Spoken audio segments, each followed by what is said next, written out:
We called this meeting of the Davenport Community School District Board of Education to order.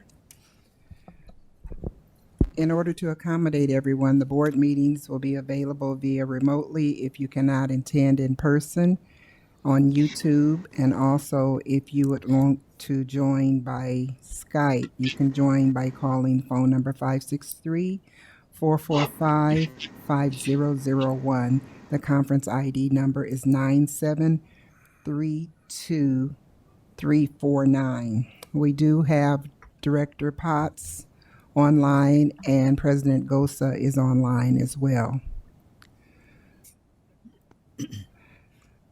Director Klein-Jerome, could you please read the board priorities? The Davenport School Board establishes the following priorities to ensure the academic success of all students. Provide leadership and direction to improve the overall learning environment in our classrooms, schools, and district, including the health, safety, security, and happiness of students and staff. Direct and support actions, programs, and activities which reduce the impact of poverty on our students, their families, and our community. Thank you. Director Potts, are you available to read mission and vision statement? I am. I need to get your picture off the side here. Thank you, whatever works. Okay, let's see. Mission statement. Enhance each student's abilities by providing a quality education enriched by our diverse community. Vision statement. Education that challenges conventional thinking, prepares all students to compete in a, that word's covered up by you, society, and inspires our students, parents, staff, and community to answer the question, what if? Thank you very much.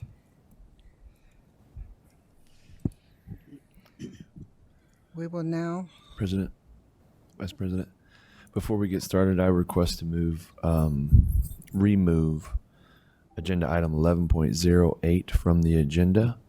That is titled approval of level 1 and level 2 investigators. There's still some administrative work that needs to be done to that before we take action on it. Okay.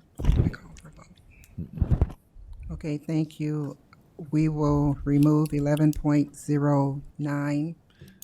9, thank you. 11.09, thank you. 11.09 will be removed from the action items and put on the agenda for our next regular board meeting. Thank you. Thank you.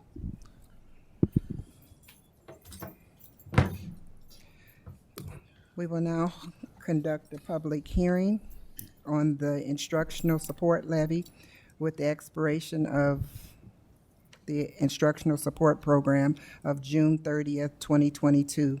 A hearing is required to approve the continued participation in said program. The instructional support program funds ongoing program of the district. The board will approve funding levels each year during the annual budget adoption process.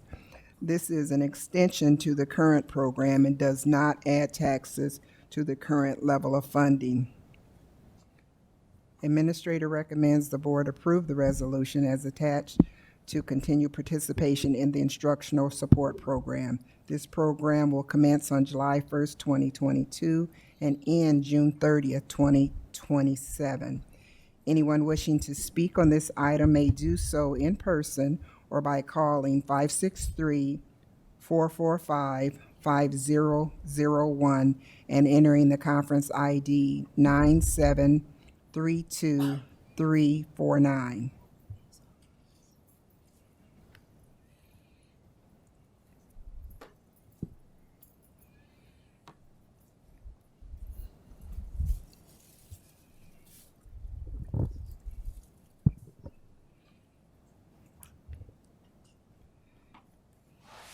I will now conduct the public hearing for the instructional support levy.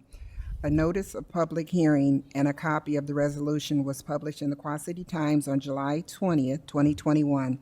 Anyone wishing to speak on this item, please step forward to the microphone or call 563-445-5001 and enter the conference ID 9732349.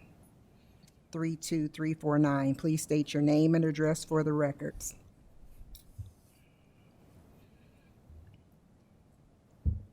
Seeing and hearing none, I do declare the public hearing closed. And moving on to presentation, Superintendent Sneckloff. Thank you very much. Tonight we have Davenport Central and Sudlow with us today to give us a presentation on the AVID programming that we have inside of our district. So I would like to call those buildings up at this time. And thank you guys for being here tonight. Greatly appreciate you coming and sharing AVID with us today. Thank you. And just before you start, just do brief introductions so people know you are, even though everybody knows who you are. Okay, sounds good. I'm Tanya Wilkins. I'm the principal at Sudlow, intermediate, junior high, middle school, whatever we are today. And next to me is Nick Newman, who I am handing over to Central, but he was our AVID elective teacher at Sudlow. So I asked him, hey, if you want to stop over, that'd be awesome. So Nick Newman's also here with me, and Principal John Flynn. She could have let you know who I was too. I'm John Flynn. I'm the principal at Central High School. So we, and I don't know how far back you want to go with this. You should never have let me begin with this. But Director Poston came over last year and saw AVID kind of in its in motion, and it's been at Davenport for, I want to say, 9 years at this point. AVID stands for Advancement via Individual Determination. And it is currently being practiced at Sudlow and at Central. So we'll go through and share just an overview, nothing too specific. And then if you need anything afterwards, you can ask us some questions. So it uses trained tutors and throughout the week, but it's an elective course that we offer at Sudlow. I don't know how to change things. Is this what I use? It will, or I'll do it 3 times. You'll do it? Okay, thanks. Want me to change it? Yes, please. So AVID, generally, I can kind of go through this, but I'll just share with you what we look at and what we qualify for students. We have students that are in 7th grade and in 8th grade, and then on over to Central. And basically, the premise is it helps with organizational skills, note-taking skills, but it takes those students that are average students and it pushes them into those honors courses. In general, we look for students that may not be on the track per se to graduate from high school or go on to college necessarily. We generally look for kids that maybe have something in their home or something that may keep them to being successful in those types of environments post high school. So we go through and then we interview the students and see if they're actually interested in it. But overall, the design is to push them into being successful throughout high school and then beyond what they would be looking at. It does increase all of those opportunities for them through the skills and strategies that we provide. The AVID student, just like I said, is in the middle. They generally have good attendance, generally good behavior, and then they have a desire to attend college. The idea is to push them into those courses and to help them be successful. So we kind of look for those C average kiddos, but then they do create this enormous binder that they carry throughout that helps keep them organized. They call it the AVID binder. We've actually seen them at the end of their senior year, and they're pretty beat up, and it looks amazing. So that's what an AVID student is generally expected to look like. Next, thank you. A sample 7th grade schedule, just so you can kind of wrap your head around this. They would go through all of their regular core courses, but we would add that AVID elective, and it just means they would not be able to attend one of their other electives, not the required PE, health, but this would be, in general, a sample 7th grade schedule. That's me. Oh, and then eighth grade, yeah. So an AVID elective class, which is what Nick taught for the last few years, is that it's a full year elective course, but the focus is on writing, inquiry, organization, collaboration, and reading, and we call that WICR. But it also focuses on college exploration, and then it enhances all of their other success in other areas, communication, just a variety of things, team building, but it also helps in other courses too. A typical AVID week, and you can stop me anytime, is Monday and Wednesday is the AVID curriculum and the strategy. So in that AVID elective class, that's what would be taught, is that it's a set curriculum that is shared. And then Tuesday and Thursday would be tutoring sessions. So during that AVID elective time, we usually pull tutors from the colleges of students that are studying to be teachers.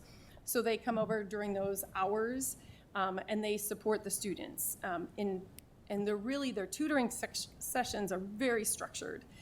So it generally looks, the kids kind of drive what their needs are, what it looks like, what they need help with. And so then the tutor just kind of guides those smaller groups. And then Fridays are career and college readiness activities, which are the most incredible experiences to take kids on.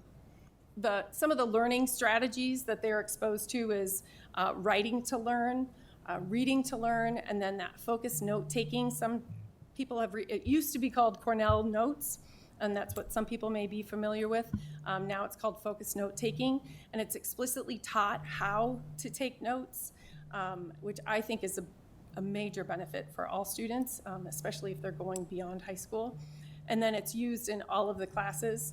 And then WICR, it's spelled out for you, and that's what hits everything. The writing, the reading, and it just really enhances everything else that comes along with it.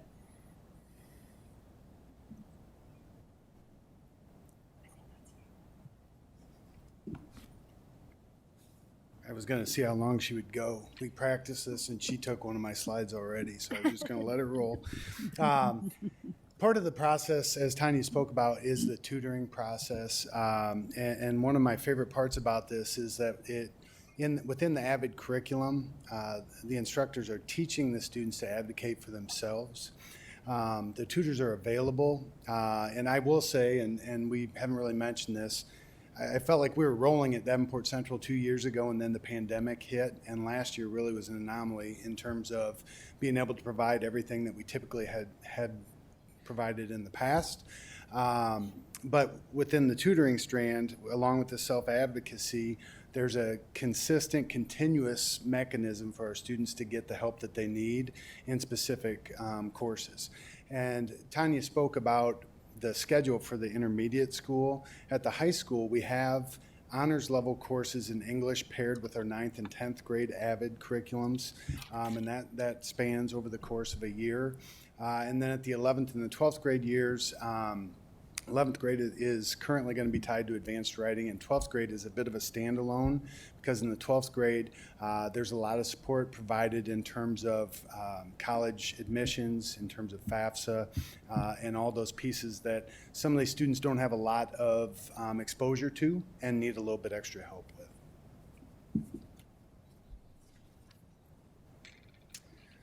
Tanya spoke about the binder a little bit, and the binder correlates directly with the O in WICR, which is the organizational piece.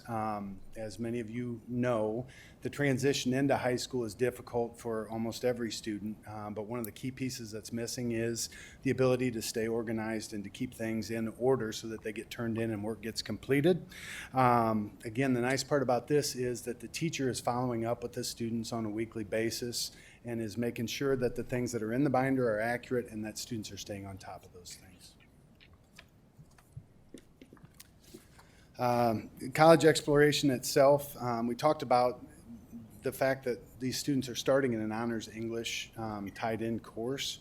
That is in turn opening some pathways for them to go on to either some concurrent coursework or AP coursework as they progress through their high school years. Along with that, there are college visits that are planned throughout the year. There are different exposure events that we have planned for the students. And one of my favorite parts about this is when things happen for a student, let's say they apply and they get accepted, there are celebrations within the classroom as well. So it's really a holistic type of a program for our students. And then lastly, we talked about preparing our students for upper level rigorous coursework. This program definitely does that. The students are more likely to complete a college readiness curriculum. This is an AVID stat. AVID students are more likely to be accepted into a four-year college. I want to speak to that just briefly in that our instructor does a magnificent job of, as I talked about the senior year, getting kids ready for what lies ahead of them. She also follows up with them when they are at college the next year. So kids are still asking her for, young adults at that point in time are still asking her for advice, and she's acting as a resource for them as they make that transition into the next level. I also want to state that there are a lot of different things that we are doing as a district that are embedded in the AVID work. We've done a lot of CLR work over the course of time. A lot of those strategies are embedded, and there are resources available from AVID that speak directly to that. There is SEL work that is embedded in this, including some restorative justice types of work. It's just a really holistic program that really has a lot that can benefit all of our students. And I will say, I think at the intermediate school, we are a lot closer to being building wide than we are at the high school at this point, but that is what we are building towards at this time. Brenda, if you could skip to the next one, please. I would just say there are a number of resources available here for you to look at. Obviously, we didn't have time to go through all of these things, but there's a lot of data here if you care to look at it. Mr. Newman, is there anything you wanted to add to this? I don't think so. I guess I can just speak personally to say that I've seen this program be a reason that a student is excited to go to school each day. I've had to pick up students to go on the college visits before, and I'm actually going to get to have some of them as students at Central, which is pretty exciting. But just the community that's built within the classroom and some of the opportunities that are brought up for those students are just truly incredible. It's been the greatest honor of my career to be able to teach this for the last 4 years.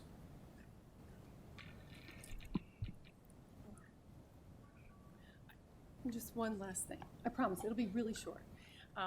So my first exposure to this is when I went to a summer institute in Dallas, and I had the opportunity to have a group of senior students stand in front of all these administrators and speak to all of us. And it, like goosebumps. I still get it every single time. And it was incredible to listen to these students, the eye contact, everything that they did is everything we would hope for as a Davenport student. And as a mom, I'm like, please teach my children these skills and strategies before they head off to college. So those are just my little disclaimers and how excited I get about it. So I could talk for a very long time about it, but I'm not going to. So. Thank you. Any questions?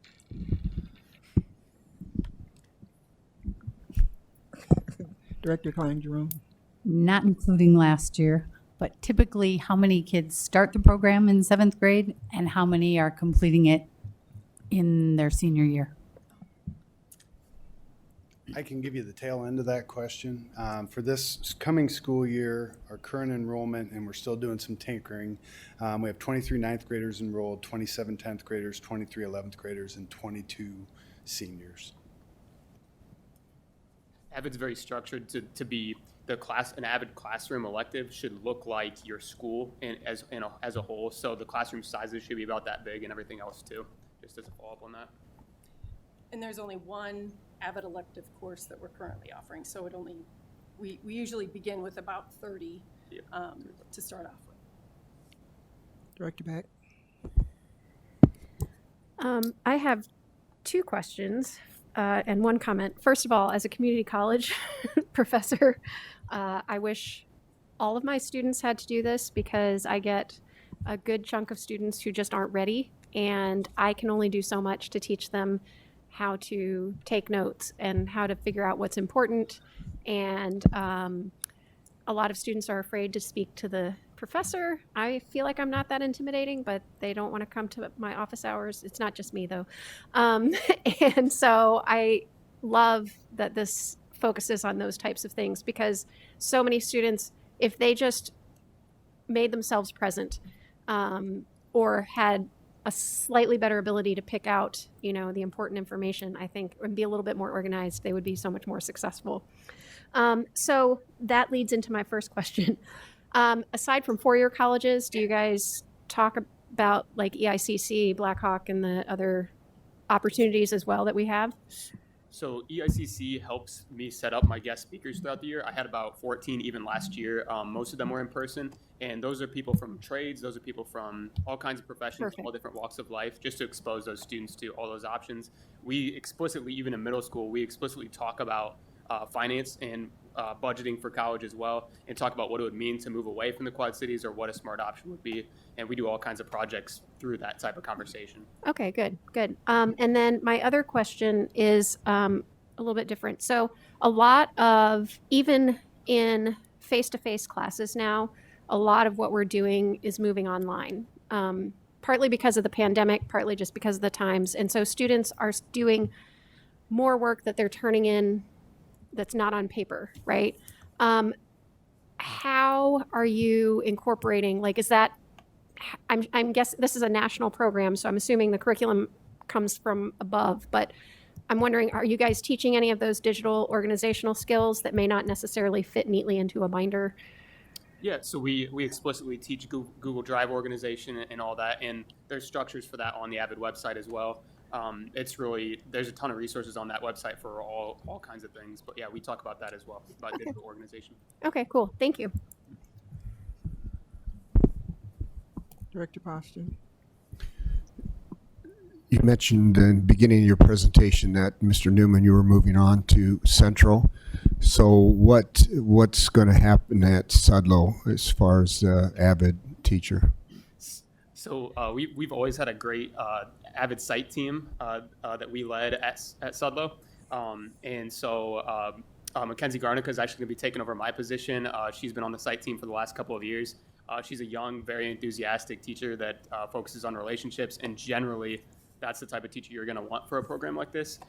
So it's in good hands at Sudlow. I have no concerns about Mrs. Garnica, that's for sure. Director Potts, did you have anything to add? Yeah, Nick, you're jumping ship. You know, I'm a coach at Central, Bruce. So. Oh, I see. Central just picks our pocket. Anyway, the thing that about the Avid program that it always impressed me when we started it is that the skills that it imparts upon to these students are skills that are life skills. That whether they go to college or not, they have amassed skills that will make them successful in what they choose to do.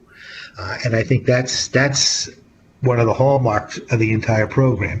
And just as an aside, I believe the president of the student body at Central High School that spoke at the graduation was an Avid student. Is that not correct? Yes, it is. He happened to be a Sudlow kid too, but thank you. All three of you are looking pretty sharp up there. President Gosa, did you have anything to add?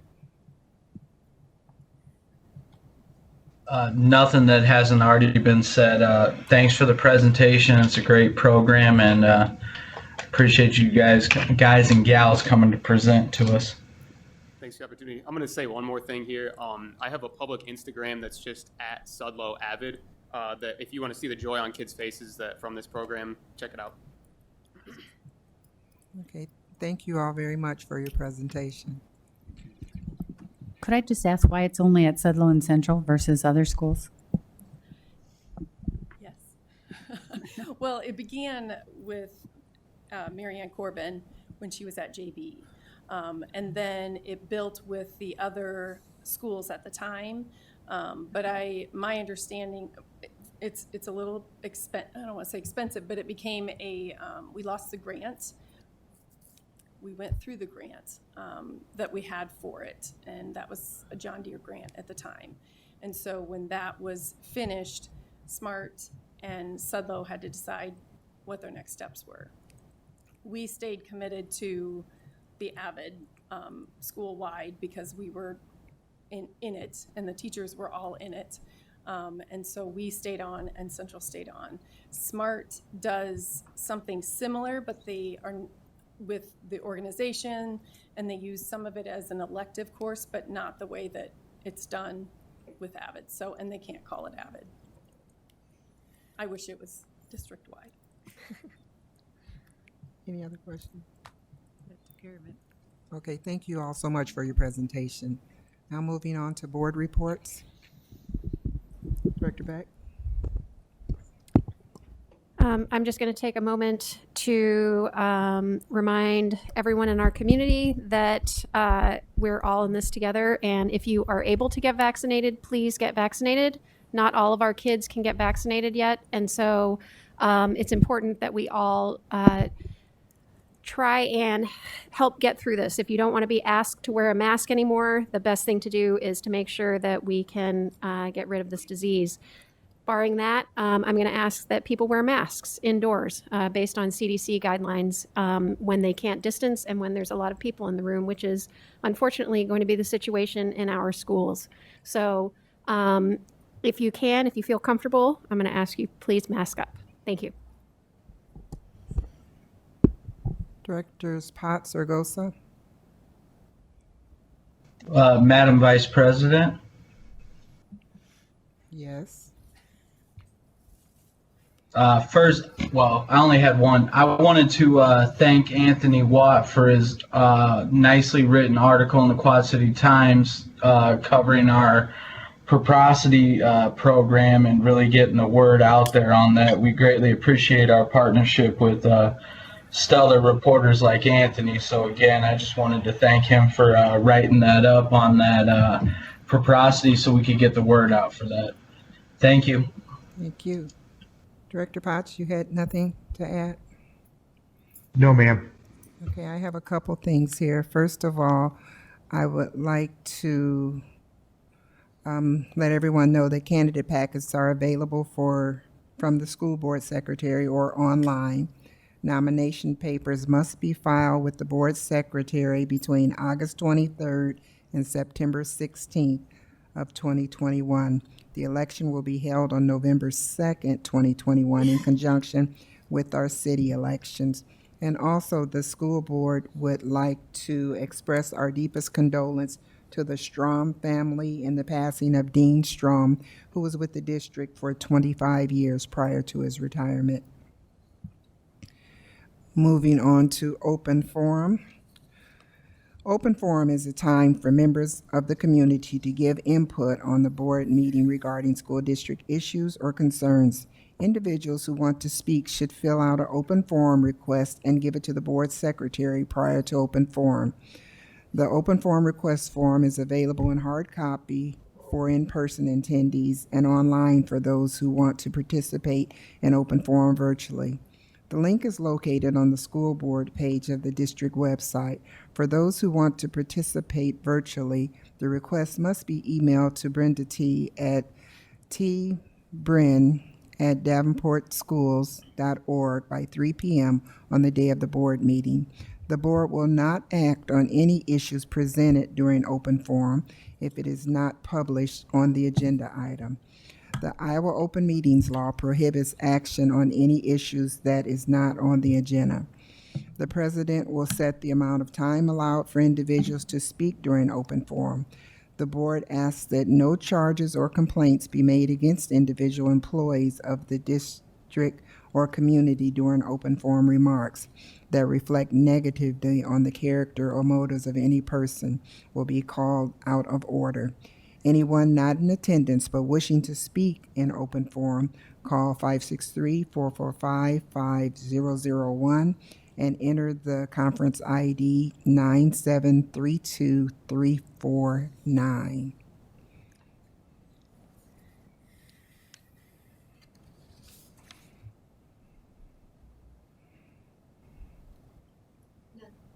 Okay, seeing as there are none, we will move to the consent agenda.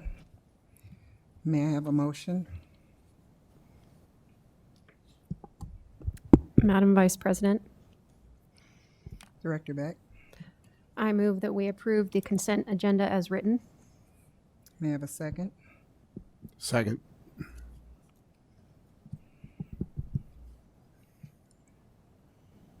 Okay, call for the vote. Director Beck, Yes.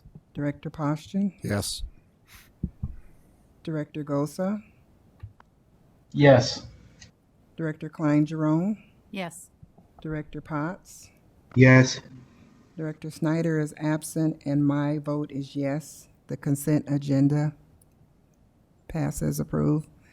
May I have a motion for the approval of bills?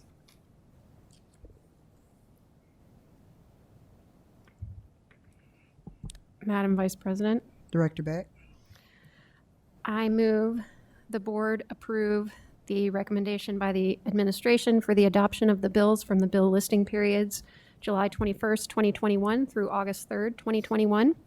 Resolved, all claims presented to the board having been duly certified as correct by the treasurer, reviewed by the administration and board members, and they are hereby audited and allowed as just claims and warrants drawn on the treasury for the several amounts. Further resolved, the payment of claims and salaries be approved as presented for the periods July 21st, 2021 through August 3rd, 2021.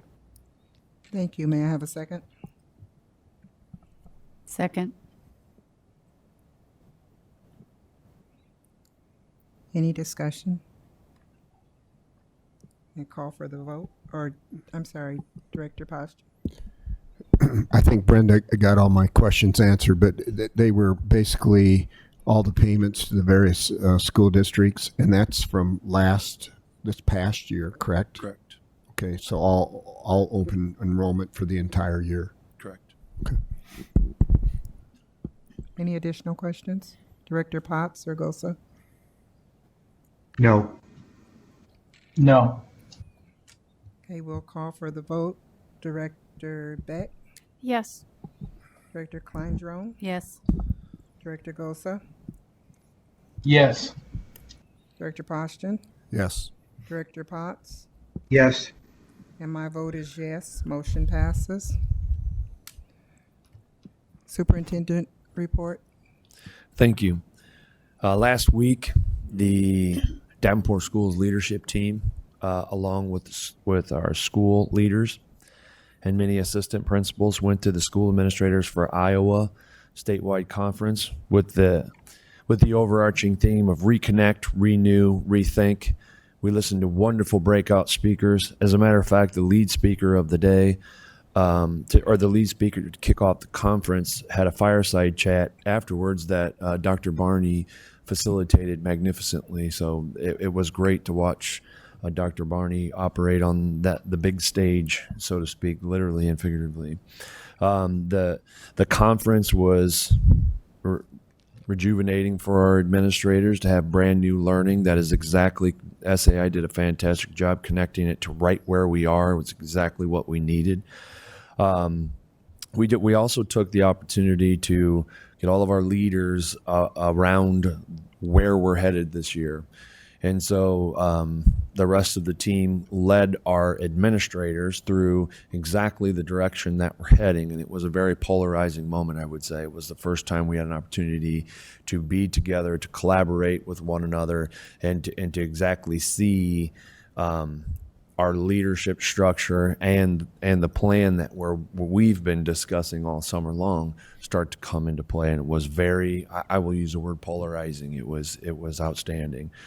On that same Thursday, Vice President Hayes and President Goza drove to the Department of Education meeting, and where we gave an update, and it was briefly discussing our early literacy plan, briefly discussing our PBIS plan, and then having the opportunity to introduce our new cabinet members because they were already there for SAI.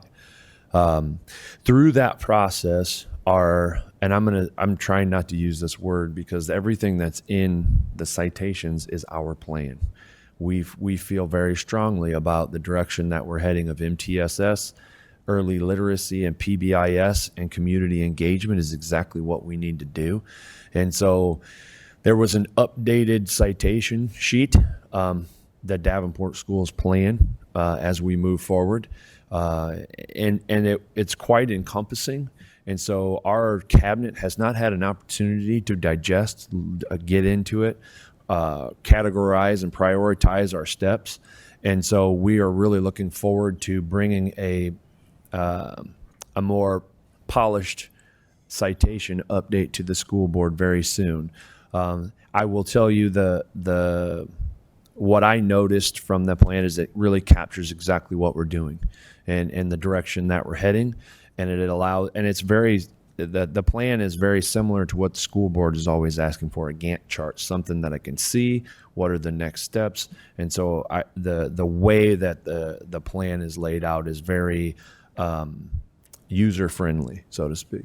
And so I look forward to giving that updated citation sheet to our school board. Last Thursday to now was just too quick of a turnaround, and I didn't want to rush it for our school board and our public, because it really is a comprehensive document. But as usual, you will see a very drilled down deep portion of our plan, PBIS, later this evening. And so that concludes my superintendent's report. Thank you. Thank you for that update.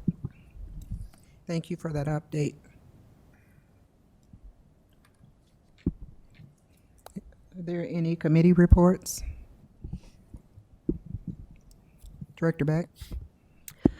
Yes, the policy committee was unable to meet this past week due to too many absences, but I was able to sit down with Brenda, and I just wanted to bring to the board's attention 3 policies that have been updated within the last couple weeks and are mandatory policies.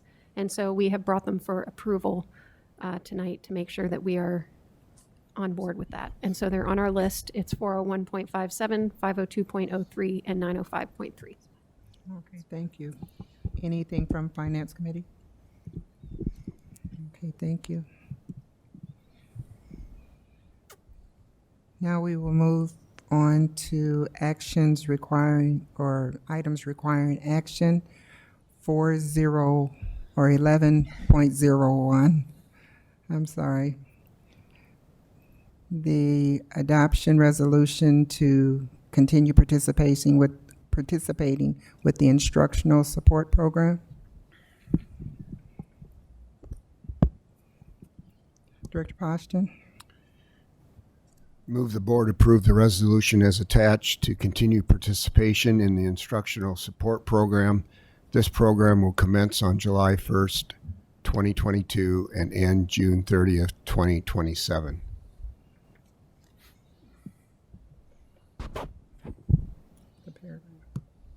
With the expiration of the instructional support program on June 30th, 2022, a hearing is required to approve the continued participation in said program.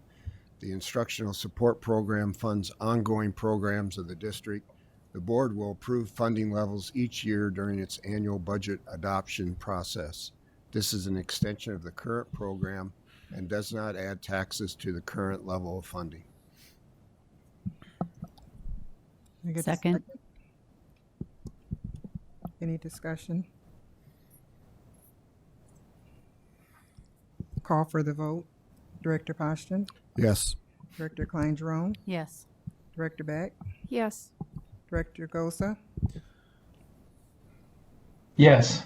Director Potts? Yes. And my vote is yes. Motion pass. 11.02. May I have a motion for the ESSER requirements? Madam Vice President, Director Beck? I move that the board approve the administration's recommendation for the attached responses to the ESSER 3 plan. And the document is available under public comment. Content, excuse me. Thank you. May I have a second? Second. Motion by Beck, second by Klein-Jerome. I call for the vote, or is there any discussion? Director Poston? Just one thing. I'm hoping we're not going to spend a lot of time on money under item number 5, training and professional development on sanitizing and minimizing the spread of infectious disease. I think we've covered that pretty thoroughly. Did you want to address that? I would agree with Director Poston. Okay. Did you have something, Director Klein-Drone? Directors Pot or Gosa? No. No. Okay, call for the vote. Director Beck? Yes. Director Klein-Drone? Yes. Director Gosa? Yes. Director Poston? Yes. Director Potts? Yes. My vote is yes, motion passes. Item number 11.03, policies for board approval. Director Beck? The Policy Committee recommends that the board approve policies 502.04, 505.04, 507.03, 507.04, 507.07, 507.08, 507.09, 401.57, 502.03, and 905.3. May I have a second? Second. Motion made by Director Beck and second by Director Poston. Is there any discussion?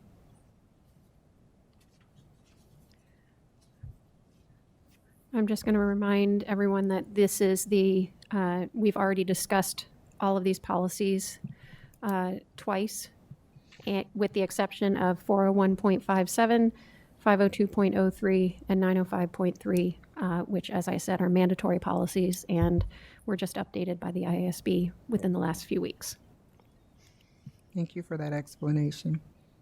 Was there any question on the last three by anyone? We'll call for the vote. Director Beck? Yes. Director Postins? Yes. Director Gosa? Yes. Director Potts? Yes. And my vote is yes, motion carries. The next one is 11.04. Madam Vice President. Director Klein-Drone. You didn't call I'm me. sorry. That's okay. Yes. Go ahead. With the addition of Director Klein-Jerome, the motion carries. I apologize. 11.04, early literacy plan purchase and curriculum materials from 95% group. May I have a motion? Madam Vice President, Director Beck? I move that the board approve the purchase of curricular materials from the 95% group as presented. May I have a second? Second. Moved by Director Beck, second by Director Klein-Jerome. Is there any discussion? Director Poston? Just trying to do a little more research on this and just trying to wrap my head around some of this. In the past, correct me if I'm wrong, but in the past, the 95% that's been used has been used for a screening tool. Is that correct?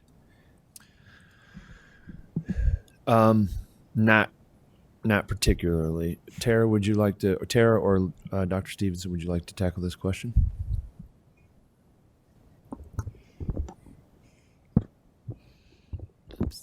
Tara's here, and then your guest is here too, Tara, correct?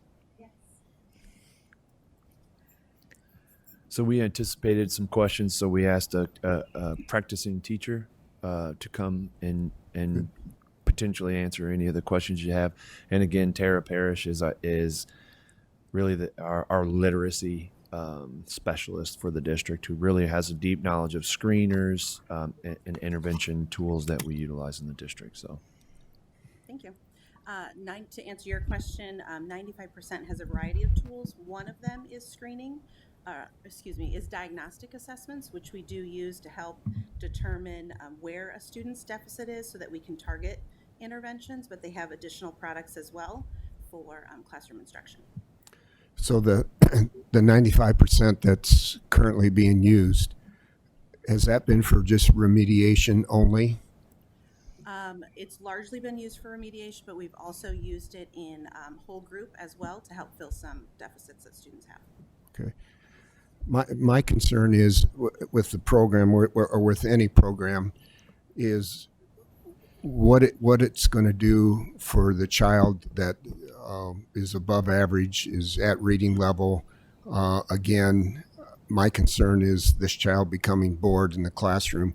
So I'm trying to wrap my head around how can one program take care of the child that really needs the help, and then how does it help the child that's already at or above grade level? Sure. So we have more than just 95% that we use to instruct students, because it is difficult to find just that one program that's going to reach such a range of students that we have in front of us. This particular one is geared towards foundational skills, which helps children understand how to break down our language into meaningful chunks so they can both read it and understand what they're reading. So even our students who can read proficiently, this helps them to understand where these words are coming from, so when they encounter a word in a new text, they can make meaning from that word as they break it apart and chunk it.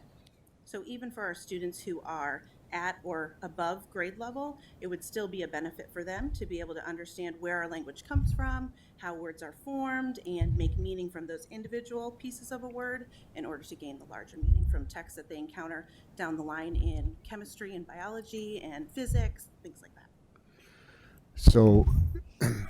So a teacher is focusing on the students at the lower end,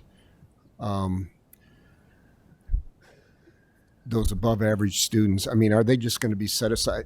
How is that teacher going to be working with those children and then working with the above average children? If you don't mind, you asked to hear from teachers the last time, so we have Trudy Thompson here. That'd be great. Who's a first grade teacher at Garfield, and luckily Trudy was able to teach from the Summer Boost program, which is similar to what we're looking at, and so she wanted to talk about her experiences, which we'll get at some of your point. Yeah, and I think, I used it this summer with more struggling students, so I didn't have the above average students, but the way I kind of picture after having used this material is I'll do a whole class, and there are skills in there like, I'm first grade, but for example, like breaking syllables. So that will be introduced whole group. At the end of the lesson, you kind of, I'll be able to look at their books, which is a benefit because the 95% we have now, they don't have workbooks. Kids who are struggling, I'll pull back and go through that material again. But then the kids, even on-level kids, like breaking words into syllables so that they can read longer multi-syllable words. That's going to help them. Even if they're reading above grade level, they don't always know how to do that. So this will be whole group, but then I'll be able to break them into small group and see kind of what they need. So those higher kids will even be able to get what they need out of the material. So while you're working with the below average child, then you can't be in two places at once, obviously. So what will this program offer those above average kids while you're working with the other kids? Well, I think the 95%, this part of it, the core curriculum part, will do whole group. When I'm working with those lower groups, the way I do it and the way I think a lot of people do it is to rotate kids through other centers. Like one group will be doing Lexia, one group is working with me on 95%, one group is working on maybe doing a literacy game related to the skills that we just did.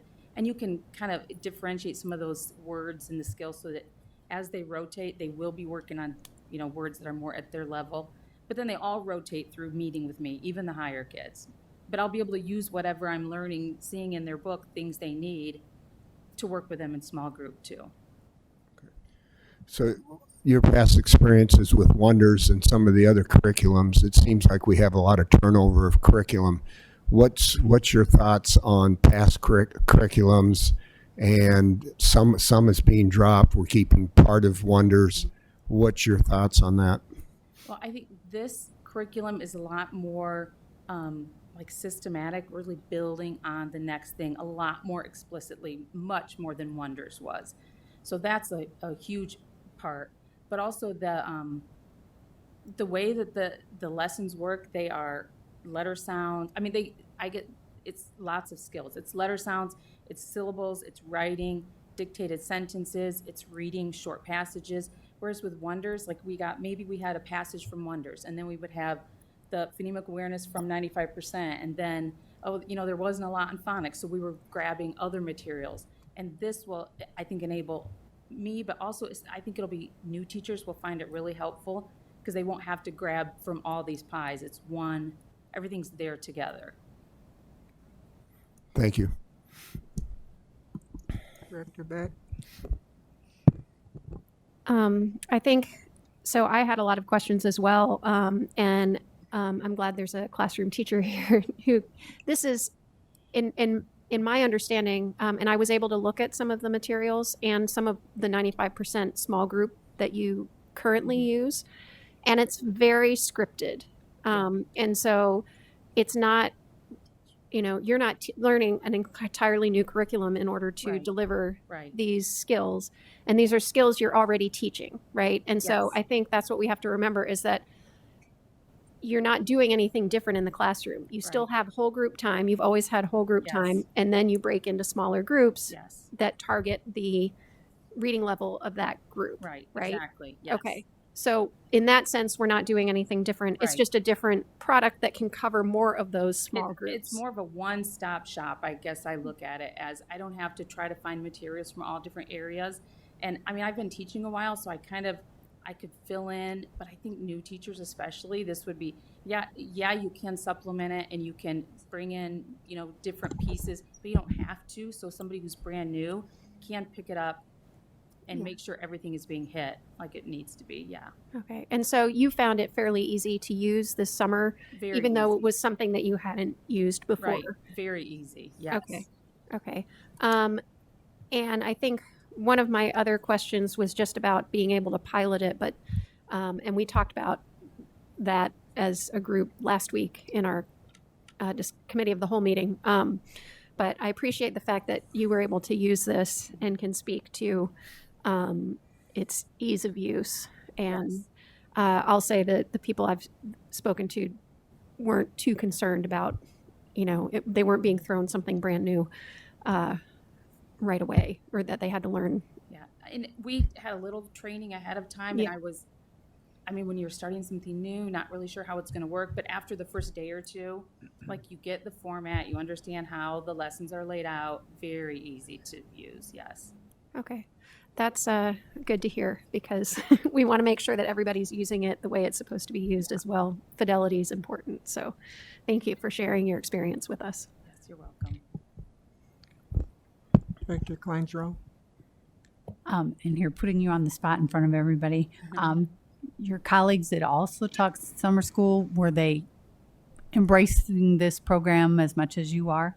Yeah, in fact, there were two of us that did the summer program, and when Tara and some of the other district people came in, during the break in between, we were saying, you have to get this. Like, we'll pilot it, we'll do whatever, like, we really, really want this.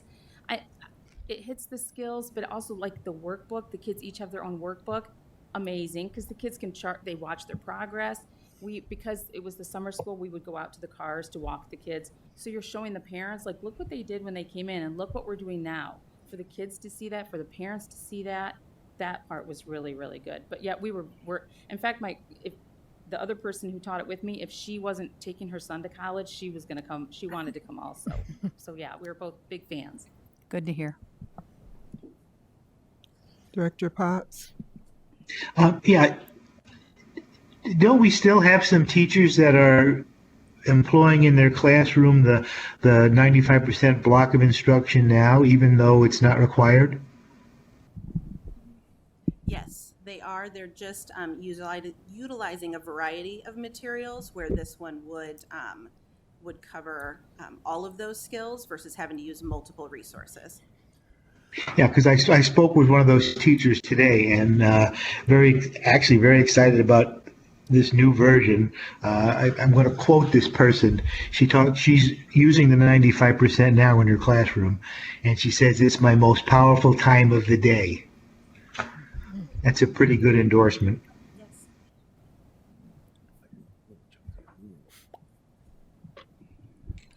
Director Gosa, did you have anything to add? No, I think everyone covered it. Any questions I had. Thank you for bringing an actual teacher in that's worked with this program to give us some insights on this. Greatly appreciate that. And that's all I have. Director Beck? Sorry, just one more quick question. Will teachers still be able to use the 95% prior product that's meant for small group interventions? Yes, Okay. absolutely. Mhm. Okay. Any additional questions? Dr. Stevenson? I just wanted to say a personal thank you for coming in. I know teachers are not used to standing in front of adults like this, giving testimony, so to speak. So I just really, really appreciate it. And everything you said hit for me the importance of thinking about teaching as art and science. So we want to give this science evidence-based material to teachers so that they don't have to get crafty, so to speak, and get out there and be looking on the internet and asking their friends. And, the year one teacher is at a disadvantage in some ways compared to a veteran teacher. So I am really hopeful that we can implement this plan as we presented to you and that we can see these results. And then that will allow teachers, once they get into the routine, like you were saying, and have the training under their belts, that they can start to do the art in terms of how do they work with kids? How do they get kids excited? How do they get families connected? And then I think the whole picture will seem more clear to all of us. Great, thank you for that. We'll call for the vote now. Director Poston? I don't have any more questions for you ladies, and I appreciate you coming. That's very beneficial to have a teacher here. I appreciate that. Just a couple comments. I'm hoping, if this becomes implemented, that a teacher doesn't feel that they are just absolutely 100% bound to the script. I think they should be able to, vary from the script. These teachers know what works with their kids in the classroom. And so I hope there's, some leeway there so that, we don't just say, you've got to go follow it 100% by the book. I think maybe that's the problem we've had in the past, because we've gone through a lot of curriculum over the years and spent a lot of money on it and spent a lot of training on it.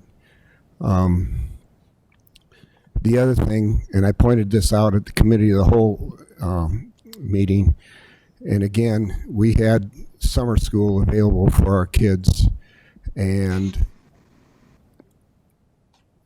any kid that needed help was identified and was offered the opportunity to go to summer school. Okay, so in some of the classrooms, there was about 10% of those that came. Overall, for the district, it was about 30%. So again, as I mentioned the other night, we can't use that as an excuse, but we've only got those children for 6 hours every day. And so, our touches, we've got to get as many touches on these kids as we can. Why parents didn't send these kids to summer school when we spent all the money for the teachers, we had the teachers in place, they were getting breakfast, lunch, and if needed, they were offered transportation. So in my mind, when you look at that, that's, to me, is child neglect. When you won't send your child to school when you've got that kind of opportunity.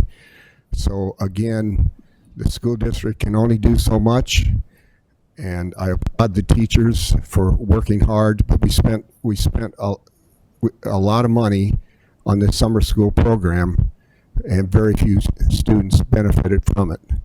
So again, my other concern is we just can't keep throwing money at a problem. We've got to get to the core problem, and I'll get off my soapbox. Thank you, ladies, for your input. Okay, we'll call for the vote. Director Beck? Yes. Director Klein-Jerome? Yes. Director Gosa? Yes. Director Poston? Yes. Director Potts? Yes. My vote is yes, motion carried. May I have a motion for 11.05 MBAEA hearing interpreter contract? Madam Vice President, Director Beck? I move that the board approve the administration recommendation for the agreement with the Mississippi Bend AEA for hearing interpreter services for the fiscal year 2021 to 2022. May I have a second? Second.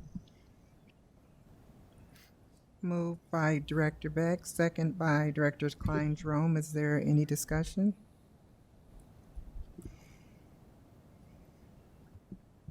Director Potts or Director Gosa? No.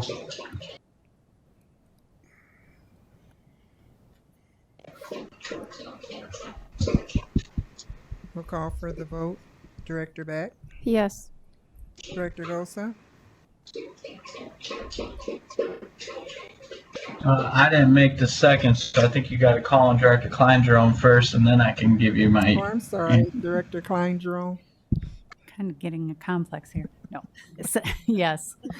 Director Gosa? Yes. Thank you. Director Poston? Yes. Director Potts? Yes. My vote is yes, and the motion carries.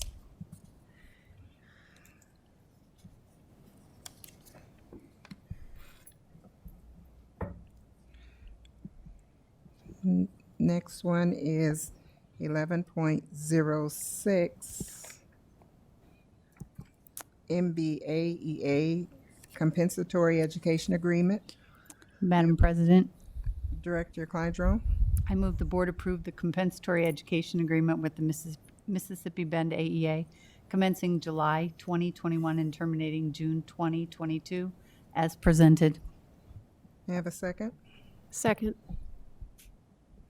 Moved by Director Klein Jerome, second by Director Beck. Is there any discussion?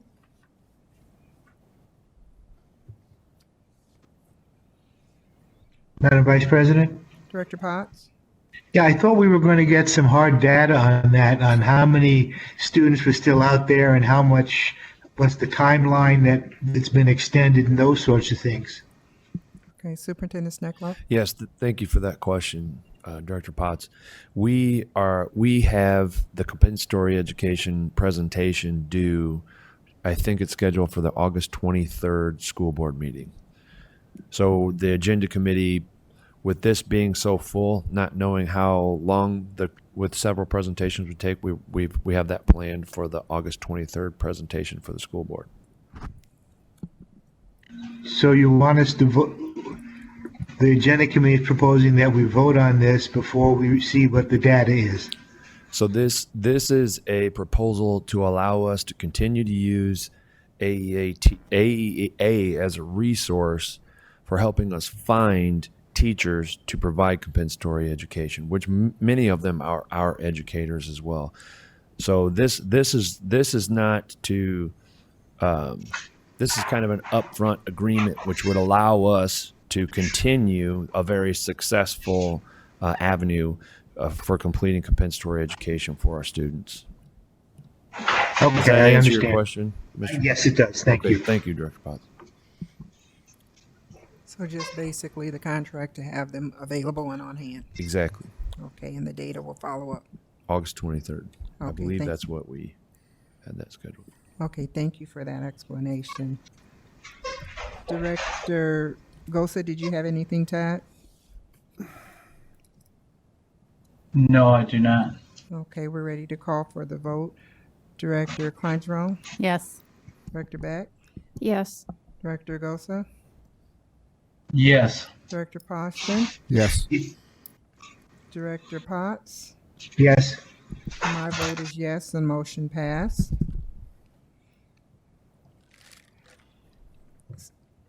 Item number 11.08, approval of. Oh, I'm sorry. Item number 11.07, the Follett Destiny proposal. May I have a motion? Madam Vice President, Director Beck? I move the board approve the administration's recommendation for the Follett Destiny proposal as presented, which is cloud storage and software. Thank you. May I have a second? Second. Any discussion?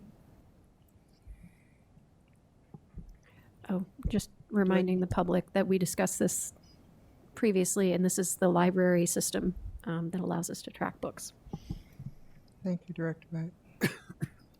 Director Potts or Gosa, anything to add? No. You call for the vote. Motion made by Director Beck, second by Director Klein-Jerome. Director Beck? Yes. Director Klein-Jerome? Yes. Director Gosa? Yes. Director Poston? Yes. Director Potts? Yes. My vote is yes, and the motion passed.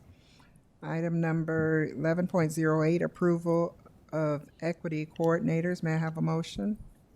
Madam President, I Director- move that the board approve the Title IX equity coordinators as presented.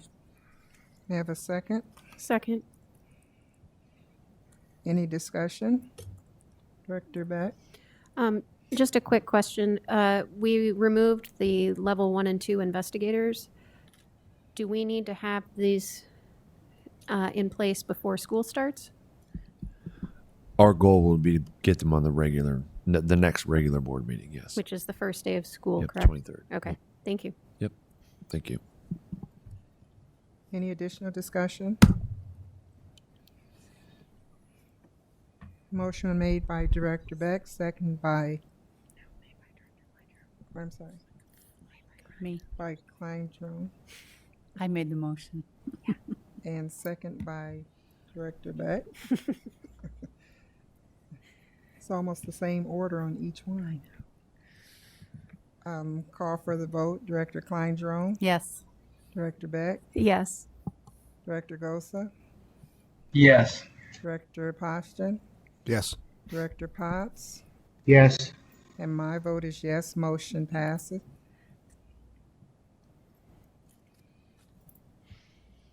We removed item number 11.09 for the August 23rd meeting and moving to 11.10 for the approval of LEA homeless liaison. May I have a motion? Madam Vice President, Director Beck? I move that the board approve the administration's recommendation to approve the LEA, Local Education Agency Homeless Liaison as presented. Second. Thank you. It's been moved and second. May I have, are there any discussion? Director Potts or Director Gosa? No. No. And call for the vote. Director Beck? Yes. Director Poston? Yes. Director Gosa? Yes. Director Klein-Jerome? Yes. Director Potts? Yes. My vote is yes. Motion passes. We'll move to item number 12.01, insurance company. Yes, we would like to bring forth to you Lisa, and as Lisa and I are going to help co-facilitate this. Lisa, she is our SU insurance expert. But under the guidance of Gary Sinclair, we've been looking for unique ways to help relieve our general fund so we can put our funds closest to our students. And we believe we have an opportunity utilizing this service to help mobilize our general funds towards our students using a very unique insurance program. So Lisa, if you wouldn't mind giving us a brief overview of our SU insurance program. And I will tell you, we have gone round and round and round with this program, and I believe we think we have one that's going to fit for Davenport Community Schools. So Lisa, if you would help kind of give us a brief overview of what our SU insurance company, our SU insurance plan is, and then that way our board we can facilitate a conversation on how to move forward. Thank you, Lisa. Sure. So actually, we're not new to SU. We've been using that, and that's actually short for specialty underwriters. We've actually been using them since December of 2015. at that time, we entered into an agreement with them specifically for copier maintenance. And that was to take those maintenance charges out of our general fund and move those to management fund. And the reason we can do that is because it is an insurance policy that we are actually purchasing. So we've, like I said, we've been with them since 2015. We are proposing to use them again this year for not only our copiers, but we're also going to use them for our Chromebooks, which we just started working with them in January of this year. So we're going to use those for Chromebooks. And then we are also going to institute a blanket insurance policy. So our copiers, that basically the cost for that this year is $53,995. It's down significantly from where we were previous. In January of this year, we got new copiers through ABS, and we're under a contract with Mississippi Bend Area Agency on Mississippi Bend. We're partnering with them, and so we've gotten a great rate with their piggybacking onto their contract. So they, instead of having our maintenance contract through ABS, we're going to use SU again. That covers all of the consumables, so that takes that out of our buildings budgets, and that they will cover all of that, just like we've always had. So the only thing that we actually pay for is for the paper and staples. We also are going to utilize them for the whole year for our Chromebook insurance policy. And we have just under 9,800 devices that we will be insuring. And those are Chromebooks that are out of warranty. So when we purchase a Chromebook, it has a year's worth of warranty on it. So these are the Chromebooks that will be out of warranty. So they're in year 2, 3, and 4. And then we rotate those out, we scrap them, and we order new ones. So every year we're ordering new Chromebooks. And then this year, new to us is a blanket insurance policy. And that is, it includes 73 different various categories of equipment. So basically there's anything that plugs in, Gary Sinclair would say, anything that plugs in, we can ask to get replaced, including like a clock in a classroom. So if you haven't had something replaced for many years, you can call and get that replaced. And because we're going to take all 3 of these products this year, we're actually going to get a 10% discount that the underwriter is going to offer it to us. And that's basically for us to test drive the product. We really, we have no idea how well that's going to go. Again, money that it will save us in the general fund. So for example, if we have a clock that's repaired, we call SU, ask them to, let's say we've got a clock, they're gonna repair it for us, and it's no cost to us. It comes out of our insurance policy.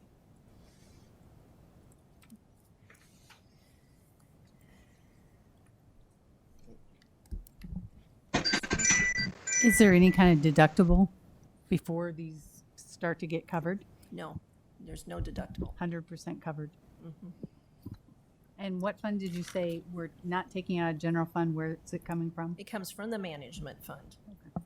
And we've, again, like TJ said, we have gone round and round and back and forth with this in discussing this and trying to make sure that it's going to work for us. With Gary Sinclair, we've assured ourselves that we can cover it in the management fund. So we have the funds to do that. Even after the retirements have gone through, we still Yes. have the fund? Okay. Yep, we're good. Dr. Beck? A couple questions. So I guess my first one is my cynical question. How are they making money if we have no deductible and basically anything that plugs in can get replaced? Is there a limit to how much we can get replaced in a year? Our premium will vary. If we overutilize it, our premium will go up. Okay. So if we go over, so this year our premium is $131,000. If we utilize that to the max, our premium will then double, and it will go up incrementally depending on our use. So we're hoping to utilize that, but at some point, we also recognize that we may come to a point where it's not feasible for us to do that anymore too. So while this is our trial year, we will evaluate it again extensively again next year. Okay. So with with this, I know sometimes having another service to do these kinds of replacements, you're waiting for somebody to show up, you're waiting for somebody to find the replacement piece. Do we know if the copier goes down, you need a copier, right? Are we going to end up waiting a week or two for a new one, or is this? Do we know that the turnaround time is within reason? The copier turnaround time would be just like is a normal thing. We get that turned around very quickly. The new piece to it is the other blanket portion. And the way I understand it is that we would call SU and then they would dispatch. We work with whoever we want to work with. Okay. So if we work normally with XYZ company, we can say, have SU call XYZ company and they'll work with us. Okay. So instead of XYZ billing us, they would then bill SU. Okay, that makes sense. And that actually kind of answers my other question. Are we taking any of the work that our people would normally be doing and unintentionally farming it out to somebody else? In terms of like our own maintenance electricians, repair people, that kind of thing. That would be something that I don't think we would, but not intentionally. I mean, that would be something that we'd have to work, with Josh to determine, and we do that normally. Is it better that we call someone, or do we have time, do our people have time to do the work? I think the example that Lisa gave, we don't have a clock repair person. Right. I think that's a really good example. The other component is that we can keep track of our employees' hours, I believe, correct, Lisa, and turn those in under our computer program. Our computer program, yes. We track all of the hours on those. That one we're still learning the ropes with that. We've gotten a lot better with submitting those claims and getting those turned around. So we turn those in with hour increments.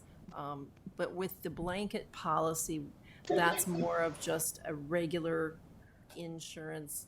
Something's broke, you call and have it fixed. Okay. So basically, if we have somebody who can fix the computer, we're still going to be able to have our person fix that Absolutely. computer. Yep. Yes, Okay.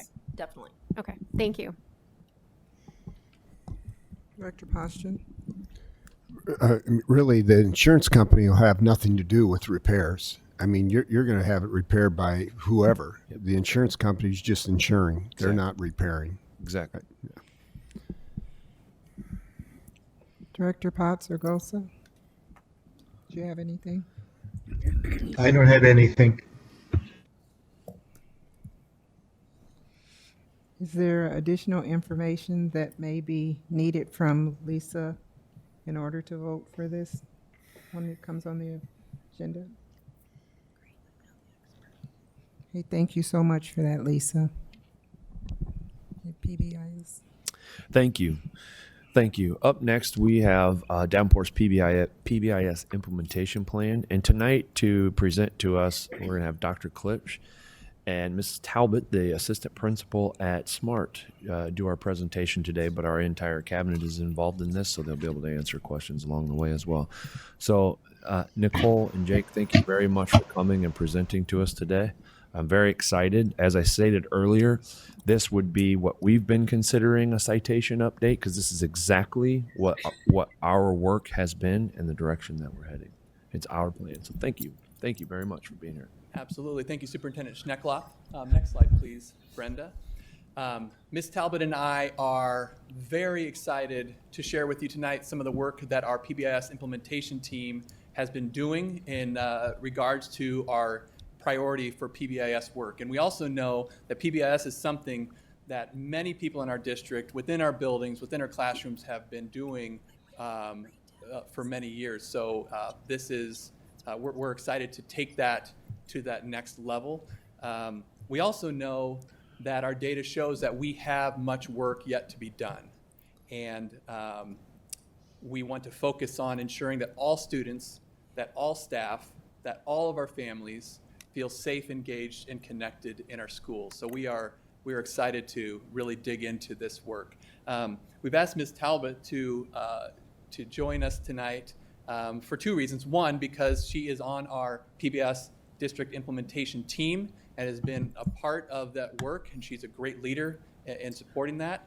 And two, because she's a building administrator and brings that building perspective of what that might look like. So if there's questions that come up from that building piece, she would be able to answer some of those as well.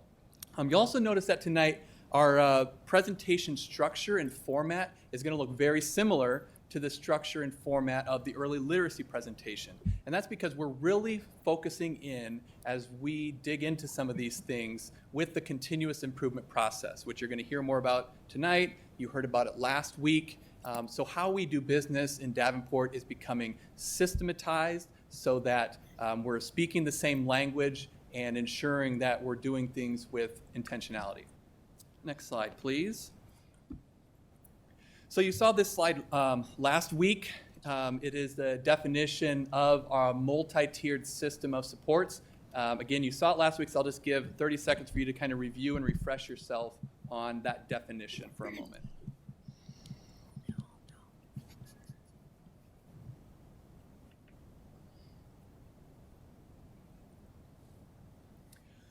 So one takeaway that I want you all to leave here with today and to remember is that positive behavior intervention and supports, PBIS, is our multi-tiered system of supports for social, emotional, and behavioral health.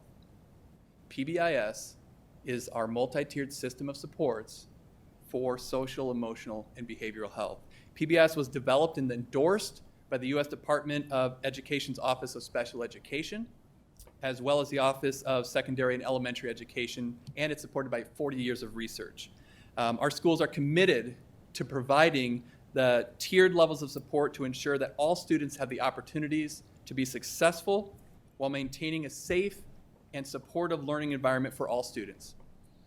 PBIS is not in and of itself a curriculum or a special program, but it's a framework.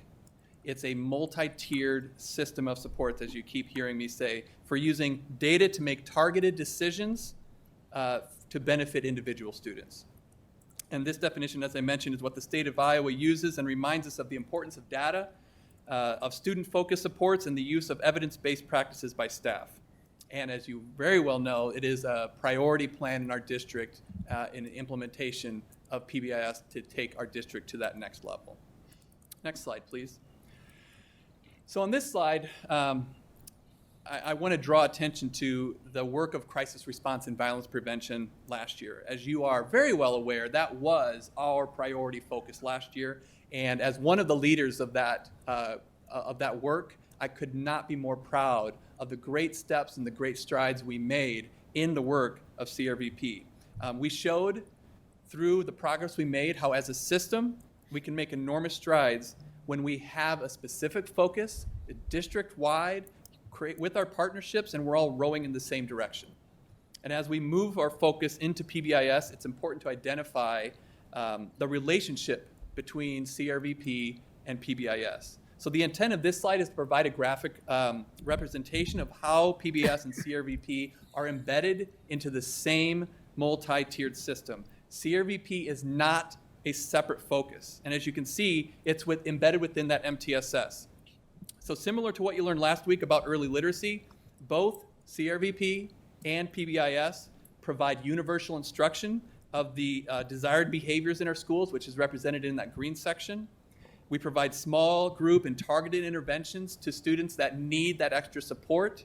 And we also provide intensive individualized interventions for individual students that need that intensive supports at the end. And I know you're very familiar with that in the realms of academics, but PBS, it's that same system and that same framework that we use there. And all of that whole system is provided within an umbrella of feeling safe at school. CRVP, PBIS, and academics are all within that framework to ensure that all students that all staff, that all of our families feel safe, engaged, and connected in our school. So moving forward, when we talk about PBIS, we are also speaking about CRVP, as they are foundational components of one another. See, we started CRVP, we built that blue umbrella last year, and we're building on that this year with our PBIS work. In July, the team convened to engage in the continuous improvement process. The team was developed intentionally to include a variety of stakeholders, including staff with expertise in special education, building administrators at all levels, AEA staff, psychologists, social work, applied behavior analysis, equity, and classroom teaching. We did have a social worker and a teacher innovator from the beginning in our meetings, but based on your feedback last week, we added classroom teacher from every level moving forward, and we will also be adding an early childhood representative. Last week, you heard about the feedback loop from early literacy that included cabinet, instructional cabinet, principals, TLCS oversight, teacher calibration team, and the school board. As our PBIS team moves forward, we will be utilizing that same feedback loop to ensure that we are getting feedback from multiple stakeholders. Additionally, we are excited to utilize our new organizational structure to provide implementation support. For example, in upcoming professional development, the instructional leadership directors will take the lead in presenting consistent content for all staff while utilizing the regional implementation to provide on-site coaching and additional support. Davenport is a large system. Large-scale systemic change must be initiated with a proven continuous improvement model. For this reason, as mentioned on the previous slide, the team is using an evidence-based process called the Continuous Improvement Process, or CIP. This began with determining our current state. The implementation team analyzed a collection of data, including, but not limited to, the PBIS Tiered Fidelity Inventory, the PBIS Self-Assessment Survey, the Conditions for Learning Results, Behavior Incident Reports, in-school and out-of-school suspension data, attendance data, just to name a few. Additionally, all of these areas were further disaggregated and analyzed by subgroups to ensure that we were examining our current state for all demographics and all subgroups. We examined looking for trends over time, as obviously the last 2 years of data included some pandemic-related factors that we had to take into account. After determining our current state, we moved to our next component of identifying our strengths and our barriers. Our team split up into 5 different groups based on the 5 conceptual areas of differentiated accountability that are used with the Every Student Succeeds Act. These will be described on the next slide, but a general strength that we determined that our past experience in PBIS implementation provided a foundational understanding to our work, a common language. We also determined that there were pockets of excellence that we could learn from. We also had discussions about the barriers within the 5 conceptual areas that we looked at. This included confusion about data reporting expectations, a lack of universal instructional resources at all levels, and a consistent system of support and accountability for all buildings. After reviewing the strengths and barriers, we worked to create a plan and to gather feedback.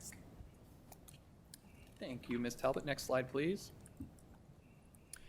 So on the previous slide, Ms. Talbot mentioned the first few steps of the continuous improvement process, that being determining the current state, which we also did with early literacy, and identifying strengths and barriers, the same thing. And she referenced those 5 conceptual areas, which are the bold-faced words here. And so on this slide, each of those 5 areas are indicated with some of the actions that the PBIS determined within those areas were important considerations for our work. And this is not a comprehensive list. There were a lot of actions, but we pulled out a few that we thought were most important. So you see with under assessment and database decision making, we need to ensure that our building leadership teams, our BSATs, which are building the building student achievement teams, our PBIS teams, that all these different groups are utilizing that same database decision-making model, the continuous improvement process. The Universal Tier Tool is another tool provided by the state that allows us to effectively make decisions based on the data. We have our intervention systems to inform decisions about resources, curriculum, and instruction. So that's a training that we need to provide and support to our buildings, so that no matter what student or what school a student is at, we know that the leadership teams there and those different groups are making those decisions in that evidence-based model. We want to ensure that there's efficiency and effectiveness in our data platform, and I'm going to talk about that a little bit more at the end about next steps for our group. Intervention systems is another one of those pieces in the differentiated accountability model. And so our team determined that an action we needed to do is a resource review. What interventions are available for tiers 2 and 3, that yellow and red of that initial triangle, to support our students systematically in the area of social, emotional, and behavioral health. So we have some schools that are doing this really well and maybe others aren't, so we need to either duplicate services, find what works, find what's available, and implement those evidence-based practices. In addition to our school-wide intervention team, training and support those individuals and those teams within that system. Infrastructure, so we have a district-level implementation team that's going to be monitoring and trying to build a system to support our buildings with this.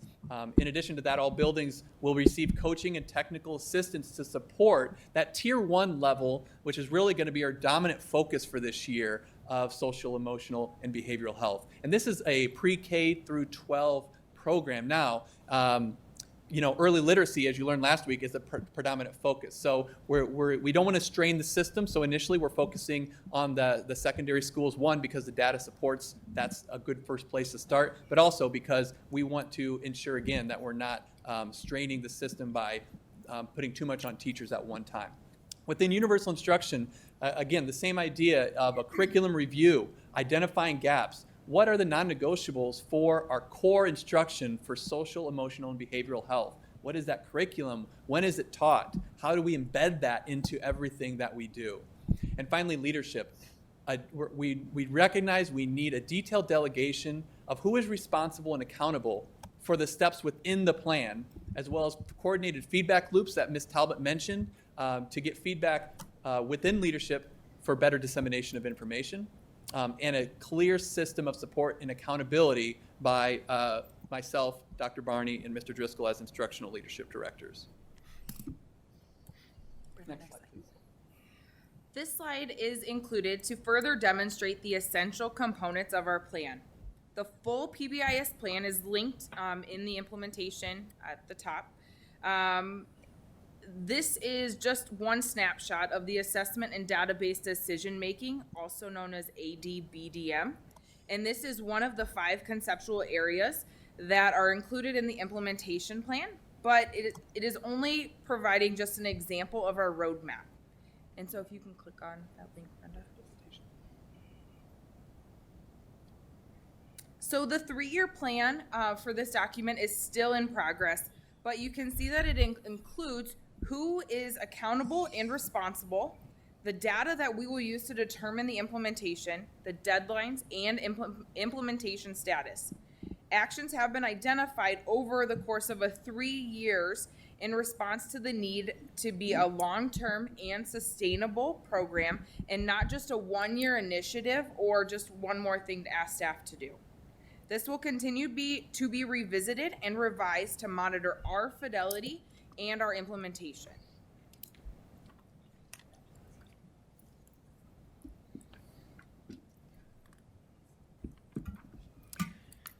So our next piece is our outcome goal. So the overarching goal, and you've heard me embed this into the language of our presentation tonight, is for all students to feel safe, engaged, and connected in our schools. And that is, to me, an inspiring vision for really what it's all about. This is what we are here for. A primary indicator of our success in that area will be our conditions for learning survey results, which I'm going to talk a little bit more about on the next slide. We don't have those results back yet from last year. The last results we still have are from 2019, but at the SAI conference that Superintendent Steckloff mentioned, they said that the goal was that they were going to provide that for us by the end of the month. So it's a state assessment that goes out to all districts, and we hope to have that in the next few weeks here. When we get those results, we'll create more clearly defined outcomes for our work and share those with you. You recall perhaps the slide last week that was shared from our early literacy, which was a very specific SMART goal. This percentage of students by this date will be at this level, and that is the same kind of goal that we'll be writing within this within the area for our PBIS as soon as we have that data to do so. Next slide, please. And when we have that, we'll be using look at these progress monitor measures. Now, the first 5 bullets on here are from the Conditions for Learning survey. And so again, a reminder, so we have our student-to-student relationships, adult-to-student relationships, emotional safety, expectations and boundaries, and physical safety. Discipline data is something separate I'm going to talk about in a second. And so as we, pardon me, so within each of these areas, we will get a district score within each of these areas, an overall district composite score, and then also scores broken down by building and by subgroups, so that we can look by building, by subgroups, which students feel have the best student-to-student relationships, and what can we learn from that, and we do that same thing for all of these. Additionally, we're going to continue to examine the discipline data referenced at that last bullet there, including behavior incident reports, out of school, in-school suspensions, attendance. And all of that data will allow us to better analyze and inform that we're on the right track, and if not, what strategic supports we might need in order to move us to the next level. Next slide, please. So what will be different for students and staff when school starts? Well, last year we were introducing a lot of new materials as we rolled out our comprehensive CRVP plan. This year, one aspect that will be different is that we already have a foundation of CRVP that we built last year, and we will be focusing on maintaining and sustaining the great work that we did last year. This also includes the incorporation of the youth leadership teams. This past year, we began to work with the work of the youth leadership teams, but much of that work was learning the system and how to effectively use the teams. This year, these teams will be jumping right into development and implementation of the actions to help us meet our goals. Another difference this year will be the systemic approach to PBIS. In the past, it was a ground-up approach that created scattered implementation with varying levels of implementation fidelity. With a district focus this year, we can ensure that all students will have access to a strong universal tier of social, emotional, behavior health, instruction, and supports. And finally, our ILDs and other leaders will be utilizing a system of accountability to support implementation. This will include building walkthroughs, student and staff interviews, and continuous data reviews. And based upon those results of the system, additional supports will be provided to buildings in greater need of training and additional coaching. Next slide, please. So summary and next steps. So as you saw on that implementation plan when Brenda opened up that document, and there was a long list of actions. So there are a lot of needs that our team identified based upon our data review, the strengths, the barriers, and all of that. So it's important that we choose our next steps with great care and intentionality to not overwhelm the system and provide systematic, intentional coaching and supports along the way. So some of the additional next steps that the PBIS implementation deemed as priorities for this year is one, and I referenced this a little earlier on, investigating our data system platforms. So we have a variety of platforms. We have Infinite Campus, of course. We have Tableau. We have Panorama, which is a student success program that's provided to us. And we have our student intervention team tool. So we have all these things that are housing data. Some speak well together, some don't as well. So that's one of the things that our team discussed is we need to make it easier for teams to know that this is where the data is, this is where it goes, this is where to find it. The second piece is related, the standardization of data reporting. We need to ensure that if we are looking at this data through a systems lens and using that to determine additional supports, additional coaching, additional resources, we need to make sure that the data is consistent from building to building, that teachers and staff, administrators understand what those expectations are for what gets reported and what puts into the system, so that the district implementation team can utilize that data to make those informed decisions to provide the supports where they're needed. Universal screening. So we have been using universal screeners in some format or another by different buildings and different grades for many years in the past, actually. And one of the things our team discussed was a standardized district-wide system to make that decision on which grades are being screened. What is the screener we're going to use? At what levels are we going to use it? And what are we going to do with that data? So again, similar to what she said about PBS being kind of ground up with an organic level of fidelity and different levels of implementation, universal screening was kind of operating in that same way. So we need to support buildings in that. Curriculum, resource mapping, and a resource inventory. So looking at what is the curriculum that we're providing our students at the universal tier. What should all students get, not just at the elementary preschool level, but at the junior high level, at the high school level? What is guaranteed that no matter what school you're going to get, that instruction is going to be? What are those resources? Who's doing what? So kind of collecting that, doing an inventory so that we can get a bigger picture on what is out there and what we need.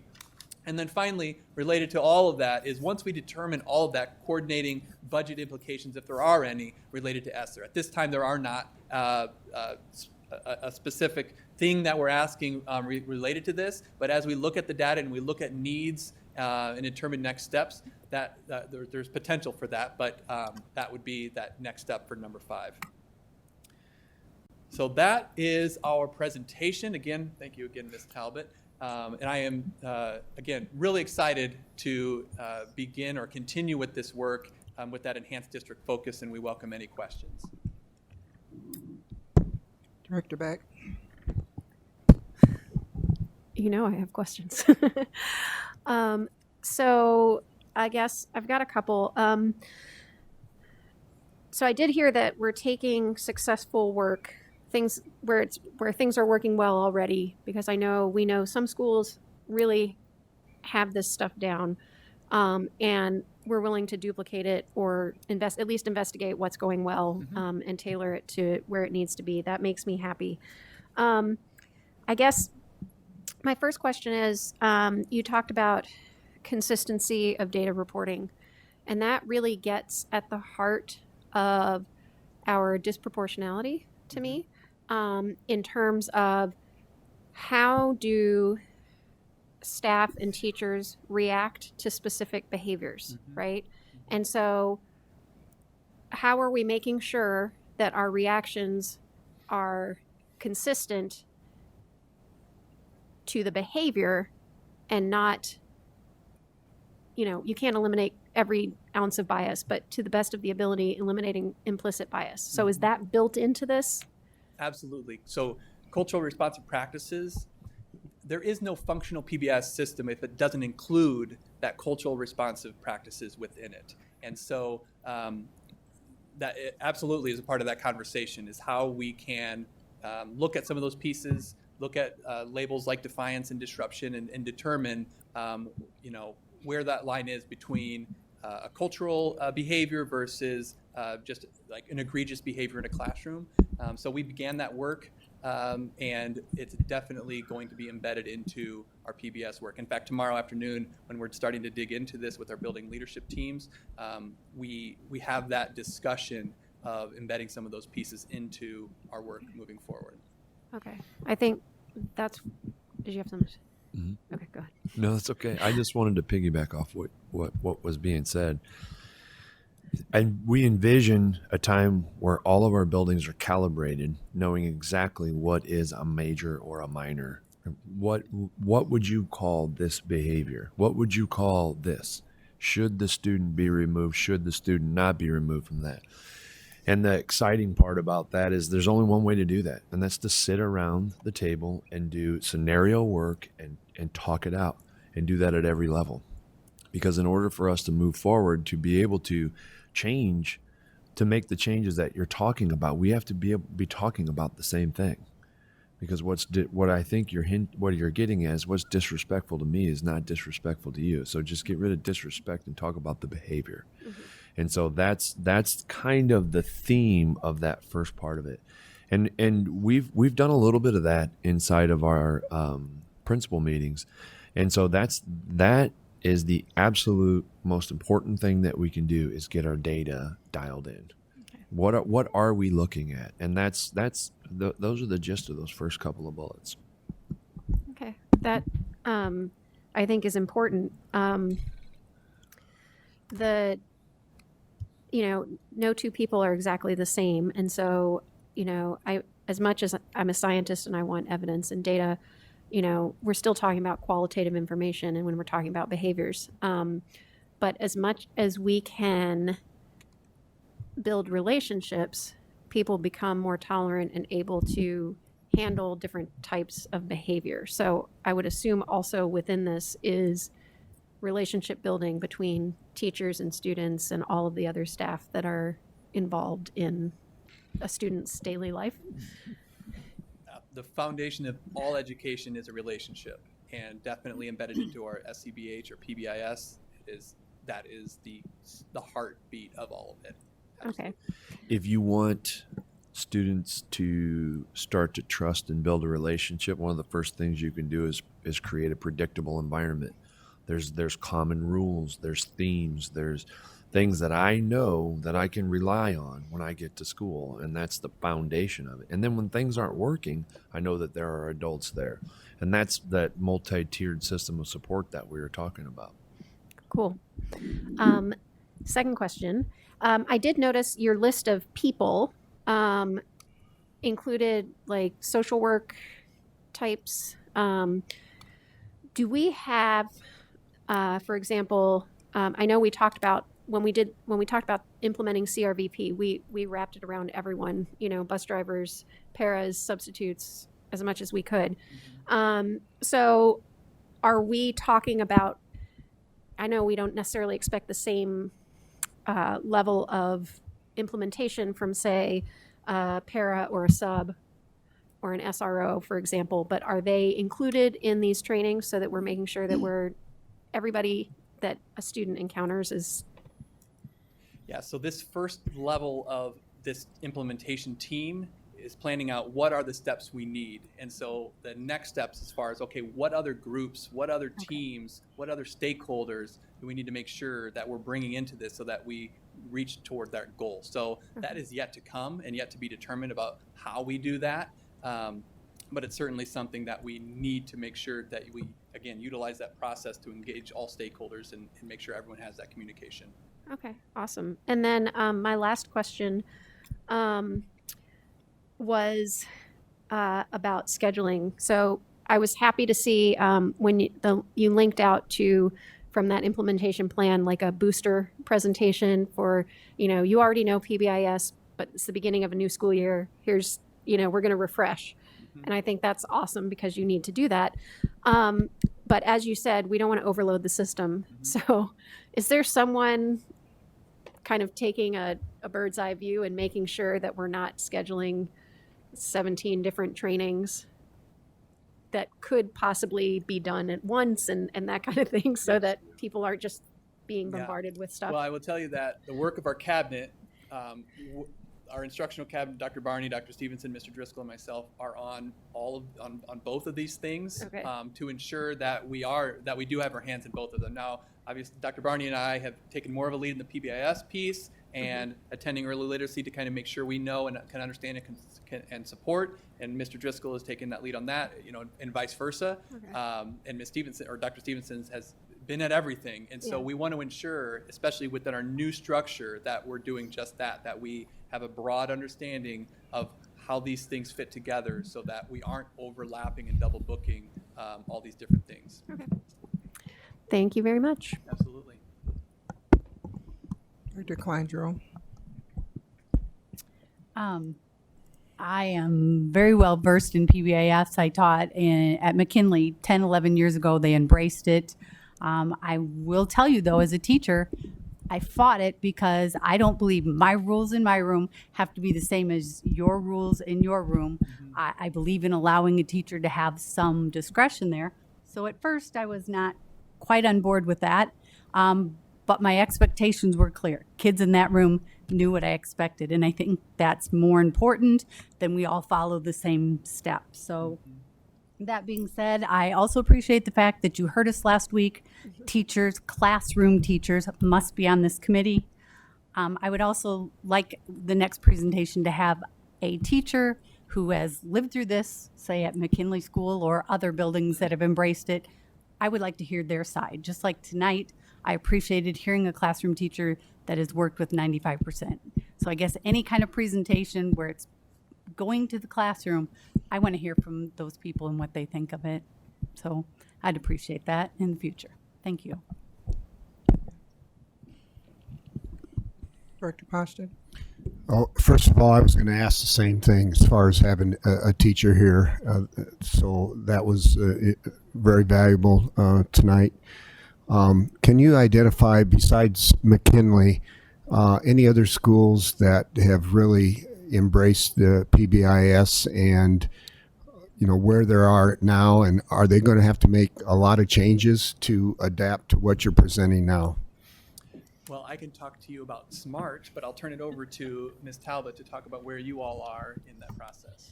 So the last 2 years, especially with COVID, we have been able to take a step back and kind of recalibrate, reboot PBIS at SMART. Just because there was a lot of turnover, and we knew that we needed to do the work for the kids. And so that's what we did. So ultimately, we were an PBIS emerging school last year, which was identified by the state. So that was a lot of work to get to that point. And moving forward, a lot of the work that we've already done in the last year and a half, we won't have to redo. We might have to tweak and slightly modify to make sure that we are doing it with the most fidelity that we possibly could be doing it, that we didn't let anything accidentally slip through. But we're not going to have to like change all of our expectations. So it's just making sure that like for our staff and for our team that we have a parent on our team and we have a student, we have the right people and teachers and paras and security and everyone else that needs to be at the table. They are there with us meeting to help us move our building forward. And I know there's a lot of other buildings that are in the same boat. They've put in a lot of work, and so they're not going to have to just throw it in the garbage and start all the way back over. They're going to be able to utilize that and continue to build to make it a better system than what it already is. So the buildings that have something in place, they're not going to have to make wholesale changes. It's Correct. just like you said, doing some tweaking. Yep, absolutely. I think it's important to note that PBIS is built on a continuum, and buildings are on a spot in that continuum. And our ultimate goal is to move buildings along the continuum. And you never really arrive. You're always improving. You're always reviewing your data, those kinds of things. And was it 6 years ago, we had a school climate transformation grant where all of our buildings were moving through PBIS. So to your point, Director Poston, all of our buildings are already on this journey. So the thing I think is the best about this plan is they looked at where are we and what are our most logical next steps as a district while we move our buildings along. We would never want to go back and redo all that consensus work, all of the Blue Devil Pride, or what's SMART's?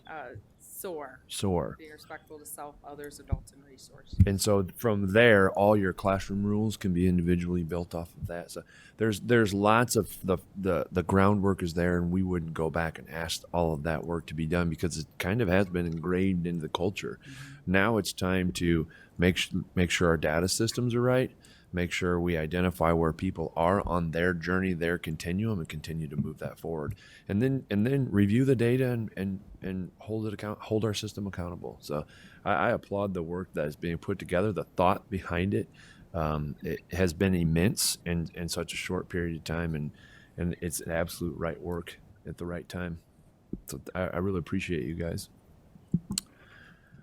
Dr. Beck, please excuse Vice President Hayes. She had an emergency that she That's had to fine. take care of. So So I was just gonna say, well, now I lost my train of thought. Shoot. Oh yeah. I was having trouble envisioning over the last few months how we would be focused so heavily on CRVP and then add in more stuff without losing what we're doing with CRVP because that's so important. So I appreciate you guys reminding me that this is all part of parcel of the same thing. And so now I have a better understanding of how we're not dropping something. We didn't just jump on that for a year. It's part of this is the next step in that. And so I appreciate you explaining that to me because that was one of the things I had trouble wrapping my head around. And then now I can kind of see how early literacy fits in as well, given the MTSS framework. So I'm starting to get that picture. So thank you. And thank you for coming tonight and explaining this to us.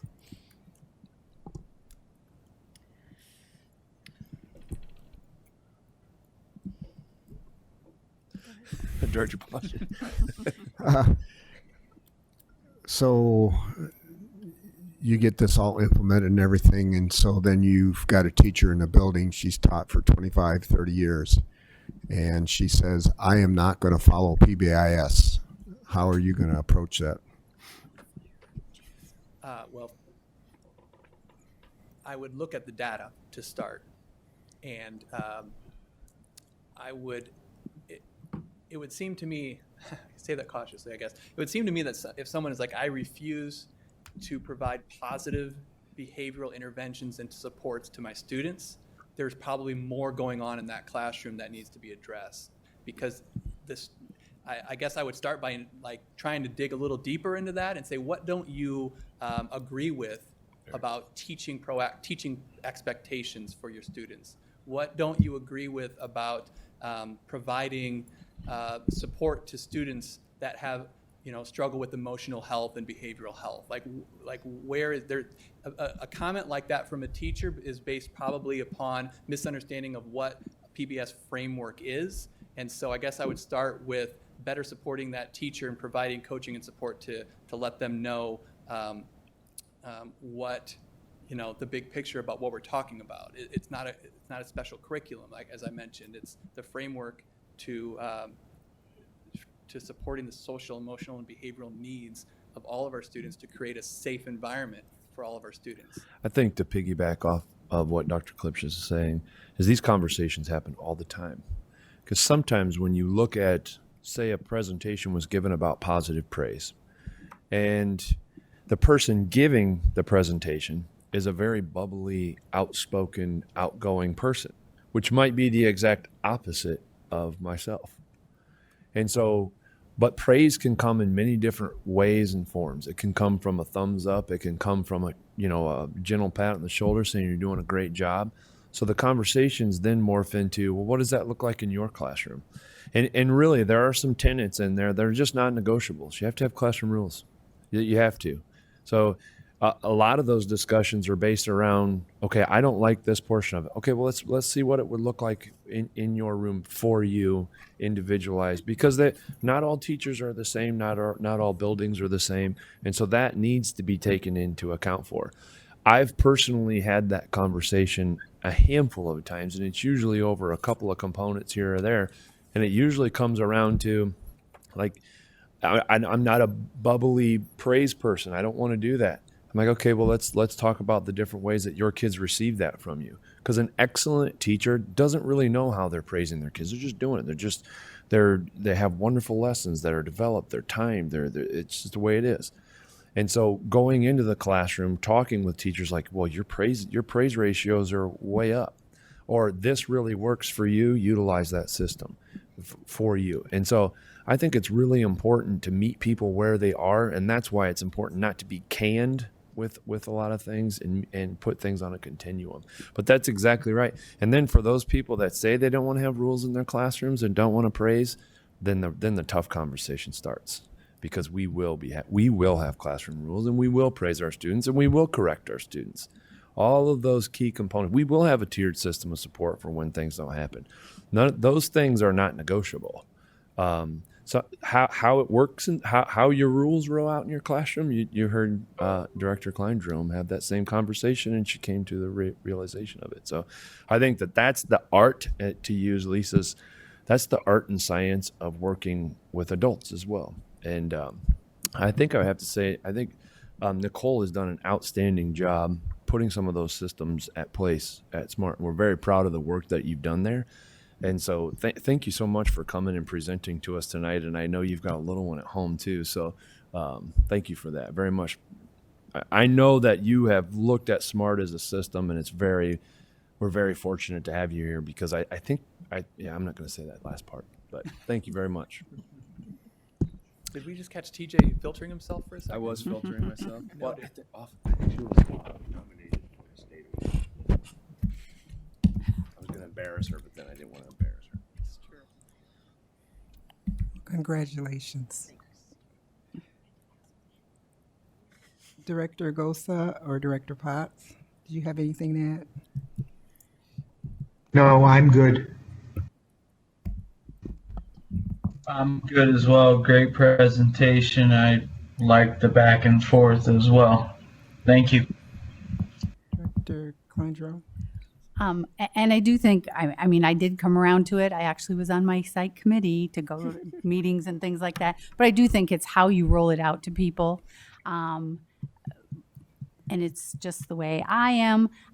The part of it I also don't like is I don't like when you go into a classroom and sit there and tally whether I'm being positive or what I'm saying. It's like, then I'm too focused on doing that. So how you're dealing with interactions with the teacher on that, just take that into account, because then it was kind of like, okay, gotta say this, and that's a phony way of doing it. Yep.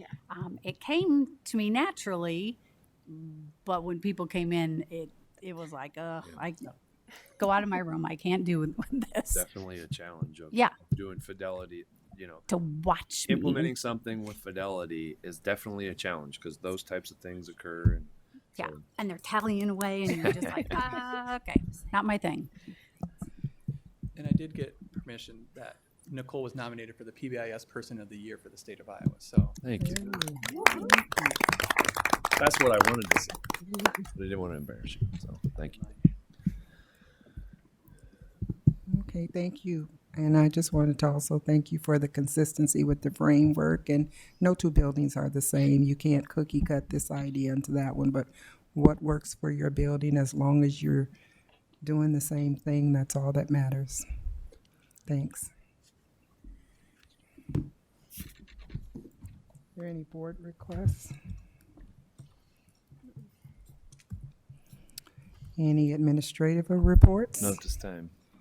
Okay, we'll start with Director Potts. Your takeaway for this evening?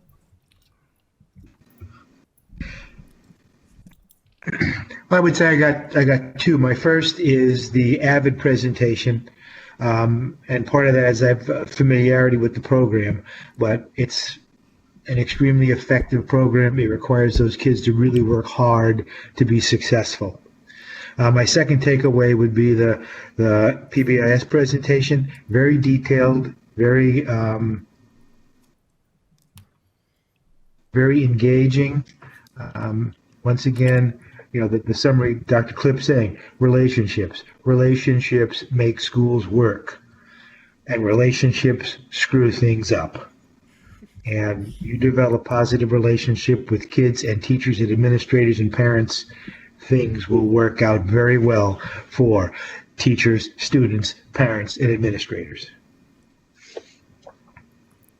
Thank you, Director Gosa. I've never went this early before. The presentations I liked. I really appreciated before we voted on the 95% thing to actually have a teacher there. I do like the fact that the administration listened to the board's asking to, have someone that has utilized that program and how it worked and everything like that. I think it makes for a more meaningful discussion. it lifts our comfort level with some of these things because obviously it's a pretty expensive program. But all in all, I think it was a very productive meeting, and you did a very nice job chairing it, Vice President Hayes. And that's all I have. Well, thank you. Director Kleindrum. I also like the Avid presentation. I think it's too bad that it's such an expensive program that we don't have it in all of our junior highs and high schools, because I think there's a group of kids out there that could really benefit from it. I also like the fact the SU insurance. I hope that program really works out because lots of things break down in a classroom and in a building. This sounds like a really great program. I hope it is as successful as it sounds. Director Poston. Like everyone else, the AVID program, I asked for that to be on the agenda. When I visited Sudlow, they were so enthusiastic about the program, and you could realize that they had something going there. I also appreciate the discussion we had on the early literacy plan and then also on PBIS. Director Beck. Yeah, I guess my first thing is that it's been refreshing to know that when the board asks to hear from teachers, that we get to hear from teachers, because that hasn't always happened in the past. And it's really, at least I appreciate that our feedback is being heard. And I really appreciated the PBIS presentation and the AVID presentation as well. So like Director Klein-Jerome, I wish we could have AVID in all of our middle and high schools based on how it goes. Excuse me, junior highs. Superintendent Sneckloff. I would like to acknowledge something that happened before the meeting. We are working as an administrative board team really hard to be as effective and efficient as possible. And we had an agenda planning committee last week, and we really wanted to hear from the board members about their board requests and the information that they needed. And President Goza requested if anybody send in questions that they had about the agenda, and it was very, very insightful and helpful to see those questions ahead of time. And to get answers. So I would like to acknowledge the school board for that, because you get an agenda sometimes on a Thursday and a Friday, and then you have to take your weekend to dig into it, to ask the questions. So I recognize how hard that is, and we will do our best to get you an answer. So I really appreciate that extra step for doing that, because it really does provide for continuity. So I really want to thank the school board for doing that. And it fits right in line with some of the trainings that we're getting from IASB, and I just really appreciate it. And I know our administration did as well. So thank you. Thank you. My takeaways tonight were, I always enjoy the presentations, but I really enjoyed the update on AVID. We've had it before, but it's just kind of nice to hear what's going on with it now, and the early literacy discussion with the 95% group. I also enjoyed that as well. Just one last thing here for the discussion items. If there's any more information that you think of that you're needing, please contact Superintendent Sneckloff so you'll be prepared for this as action items on the 23rd. If there's nothing more, may I have a motion to adjourn? So move. Second. Second. All in favor signify by saying aye. Aye. Aye. This meeting is adjourned.